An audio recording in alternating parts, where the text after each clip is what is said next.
बिस्मिल्लाहिर्रहमानिर्रहीम, अस्सलाम वालेकुम। Welcome to science and science. दोस्तों, हमने पहले लेवल्स ऑफ ऑर्गेनाइजेशन देखे, अब हम देखेंगे सेलुलर ऑर्गेनाइजेशन।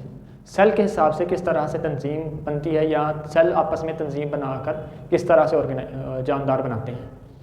तो हमारे पास इसमें 3 क्वेश्चन हैं। सबसे पहले कि सेल्स कितनी किस्म के होते हैं, खुलिये कितनी किस्म के होते हैं। दूसरा क्वेश्चन है कि जानदार कितनी किस्म के हैं। फिर तीसरा सवाल है कि सेल के हिसाब से जानदार कितनी किस्म के हैं। तो पहला क्वेश्चन है कि सेल कितने किस्म के हैं। हमारे पास 2 किस्म के सेल होते हैं, यूकेरियोट्स, प्रोकैरियोट्स और यूकेरियोट्स। अब इनमें डिफरेंस सबसे बड़ा ये है कि यूकेरियोट्स में जो सेल के अंदर न्यूक्लियस होता है या डबल मेम्ब्रेन वाले ऑर्गेनेलीज होते हैं वो वाजे होते हैं। उनमें डबल मेम्ब्रेन वाले ऑर्गेनेलीज होते हैं और वो वाजे होते हैं। सबसे बड़ी मिसाल है न्यूक्लियस की कि यूकेरियोट्स में न्यूक्लियस जो है वो वाजे नज़र आ रहा होता है, लेकिन प्रोकैरियोट्स में जो न्यूक्लियस है वो वाजे नज़र नहीं आ रहा होता। सेल की तो किस्में आ गई हमारे पास 2। अब है कि जानदार कितने किस्म के हैं। जानदार हमारे पास 5 किस्म के होते हैं। साइंसदानों ने जानदारों को 5 कैटेगरीज में रखा है। पहली कैटेगरी है प्रोकैरियोट्स, ऐसे जानदार जिनमें न्यूक्लियस वाजे नहीं होता। तो ये, और दूसरे किस्म के जो जानदार वो हैं प्रोटिस्ट, ऐसे जानदार जो अकेले अकेले रहते हैं और इनमें ये यूकेरियोट्स होते हैं। इनमें मतलब यूकेरियोट्स वाली क्वालिटीज़ होती हैं, मतलब न्यूक्लियस वगैरह वाजे होता है। तीसरी किस्म है फंगस और चौथी किस्म है प्लांट्स और पौधे। 5वीं किस्म है एनिमल्स, जानवर। इनको हम डिटेल में इंशाल्लाह बाद में पढ़ेंगे। अब देखते हैं कि सेल के हिसाब से कितनी किस्म के हैं जानदार। सेल के हिसाब से हमारे पास 3 किस्म के जानदार होते हैं। यूनिसेलुलर ऑर्गेनिज्म, ऐसे जानदार जो सिर्फ एक सेल पर मुश्तमिल हों। एक सेल होगा और उसके अंदर न्यूक्लियस या वाजे होगा या नहीं होगा। अगर प्रोकैरियोट होगा तो उसमें जो न्यूक्लियस है वो वाजे नहीं होगा, उसका मैटर सारा ऐसे ही पड़ा होगा, सारा उसके ऑर्गेनेलीज। और अगर हम देखें यूनिसेलुलर ऑर्गेनिज्म हो जिसमें अगर वो यूकेरियोट हो, जैसे कि प्रोटिस्ट की अगर हम एग्जांपल है यूनिसेलुलर में, तो उनमें सेल के अंदर न्यूक्लियस जो है वो वाजे नज़र आएगा। यूनिसेलुलर ऑर्गेनिजम्स और उसके बाद कॉलोनियल टाइप ऑफ ऑर्गेनिजम्स, ऐसे जानदार जो कॉलोनी बनाकर रहते हैं। मल्टीसेलुलर ऑर्गेनिज्म, ऐसे जानदार जिसमें हज़ारों या लाखों के सेल हों, ऐसे जानदार। हम इनको अभी डिटेल में इंशाल्लाह देखेंगे। तो दोस्तों, हमारे पास पहला जो जानदारों की किस्म है वो है यूनिसेलुलर ऑर्गेनिज्म। यूनि मतलब एक, सेलुलर एक सेल पर मुश्तमिल जानदार। Only one cell makes the life, सिर्फ एक सेल बनाता है ज़िंदगी ऑफ एन ऑर्गेनिज्म, एक जानदार की। मतलब एक जानदार की ज़िंदगी सिर्फ एक सेल पर मुश्तमिल होती है। All the life activities are carried out by one cell. सारी ज़िंदगी जो है, उनका सारा खेल जो है वो एक ही सेल खेलता है। मतलब सारी एक्टिविटीज़, जो भी सरगर्मियाँ करनी है वो एक सेल ने ही करनी है। Amoeba, paramecium and euglena are common examples. ये उसकी अमेबा, पैरामीशियम, ये एक किस्म है, कुछ बैक्टीरियाज़ की हैं, कुछ प्रोकैरियोट सेल्स हैं जो इनकी एग्जाम्पल हैं। अगर दोस्तों आपकी बुक में जो एग्जाम्पल दी हुई हैं यूनिसेलुलर ऑर्गेनिज्म की, वो है अमेबा, पैरामीशियम और यूग्लेना। तो ये छोटे जानदार होते हैं, बहुत छोटे। हमें माइक्रोस्कोप में अगर हम इन्हें बड़ा करके देखें तो हमें इस तरह से नज़र आते हैं।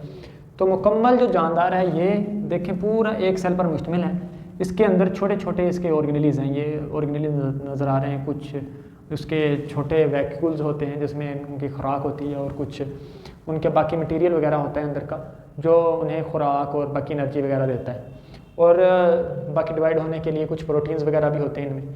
तो इसी तरह यूग्लेना, इसके देखें पूरा जिस्म जो है वो भी एक सेल पर मुश्तमिल है। तो ये आपको इससे ज़्यादा अंडरस्टैंड हो जाएगा कि किस तरह से एक ही सेल पर मुश्तमिल होता है unicellular organism.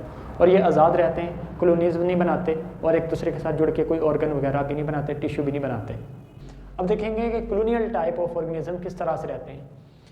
In colonial type of cellular organisation, colonial किस्म की सेलुलर ऑर्गेनाइजेशन में मैनी यूनिसेलुलर ऑर्गेनिज्म, काफ़ी सारे एक सेल पर मुश्तमिल जानदार लिव टुगेदर, एक दूसरे के साथ रहते हैं, but do not have any division of labour among them. लेकिन उनके दरमियान काम की तकसीम नहीं हुई होती। मिसाल के तौर पर हमारे, अगर अपनी मिसाल लें तो हमारी आँखों का काम देखना है, हमारे मैदे का काम खुराक को ऑब्जर्व करना है, हमारे हाथों का काम बाहर वाले काम निपटाना है। और इस तरह से मुख्तलिफ हमारे जहन का सोचना, ज़बान का टेस्ट करना, मतलब हर सेल का हमारा अलग अलग फंक्शन है। लेकिन इनमें कोई आपस में कोई डिवीजन नहीं हुई होती कि किसने कौन सा काम करना है। हर किसी ने अपना काम अपना आप करना है, हर किसी ने अपनी खुराक खुद तलाश करनी है, हर किसी ने अपना ज़िंदगी अपनी आप बसर करनी है। Each unicellular organism in a colony, हर जानदार एक कॉलोनी में लिव्स इट्स ओन लाइफ, अपनी ज़िंदगी जीता है। And does not depend on other cell, और दूसरे सेल पर मुनहसर नहीं होता। फॉर इट्स वाइटल रिक्वायरमेंट्स, अपनी बुनियादी ज़रूरतों के लिए। मतलब सारे जो सेल्स हैं एक कॉलोनी में रह रहे हैं इकट्ठे, वो अपना अपना काम खुद करेंगे, हर कोई अपनी ज़िंदगी आप जिएगा, कोई दूसरे पर डिपेंडेंट नहीं होगा, दूसरे पर मुनहसर नहीं होगा। फॉर एग्जांपल वॉलवॉक्स, हमारे पास देखें पानी में ग्रीन कलर का हमारे पास उल्ली लगी होती है, वो एग्जांपल है वॉलवॉक्स इसकी यूनिसेलुलर कॉलोनियल टाइप की।